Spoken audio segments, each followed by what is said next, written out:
नरेंद्र मोदी कहते हैं देश के संसाधन पर सबसे पहला हक दलित, आदिवासी, पिछड़ा समाज और गरीब और महिलाओं का बजाता है। शंख बजाना बंद करो। इंडिया अलायंस पिछड़ा समाज के आरक्षण पर डाका डालने का काम करता है। ये पिछड़ा समाज, अति पिछड़ा समाज जो करोड़ों की संख्या में है, उनका आरक्षण लेकर एक कांग्रेस पार्टी मुस्लिमों को देना चाहती है।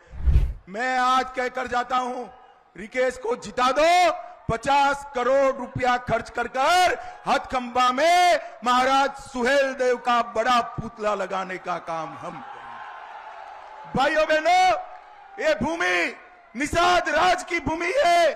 गुराज ने भगवान राम को गंगा पार कराया था और आज उनकी मिलन स्थली पर गुराज का भव्य पुतला बन रहा है और निषाद राज का स्मारक बनाने का काम भी भारतीय जनता पार्टी। भाइयों बहनों, ये सपा बसपा कांग्रेस, ये घमंडिया गठबंधन पिछड़ा समाज के, भाई ये शंख बजाना बंद करो। कौन बजाता है? शंख बजाना बंद करो। भाइयों बहनों, ये इंडिया अलायंस पिछड़ा समाज के आरक्षण पर डाका डालने का काम करता है। कर्नाटक में पिछड़ा समाज का 5% का आरक्षण मुसलमानों को दिया। हैदराबाद में 4% आरक्षण मुसलमानों को दिया और कल कलकत्ता में भी 180 मुस्लिम जातियों पर ओबीसी का आरक्षण गलत तरीके से दिया था। कोर्ट ने इसको स्टे लगा दिया। भाइयों बहनों, हमारा संविधान धर्म के आधार पर आरक्षण में नहीं मानता। ये पिछड़ा समाज, अति पिछड़ा समाज जो करोड़ों की संख्या में है, उनका आरक्षण लेकर एक कांग्रेस पार्टी मुस्लिमों को देना चाहती है। मगर मैं कहकर जाता हूं, भाजपा का एक भी सांसद है तब तक एसटी, एससी, ओबीसी के आरक्षण पर डाका हम नहीं डालने देंगे, नहीं डालने।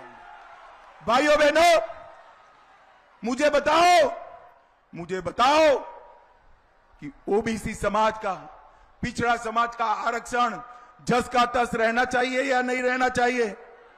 जोर से बोलो, रहना चाहिए या नहीं रहना चाहिए? ये राहुल बाबा मुसलमानों को देना चाहते हैं, कौन बचा सकता है? अरे जोर से बोलो, कौन बचा सकता है? और जोर से बोलो, कौन बचा सकता है? तो मोदी को प्रधानमंत्री बनाना है तो रिकेश पांडे के कमल निशान पर बटन दबाना है। भाइयों बहनों, एक कांग्रेस पार्टी कहती है कि देश के संसाधन पर सबसे पहला हक माइनॉरिटी का है, मुसलमानों का। और नरेंद्र मोदी कहते हैं देश के संसाधन पर सबसे पहला हक दलित, आदिवासी, पिछड़ा समाज और गरीब और महिलाओं का है।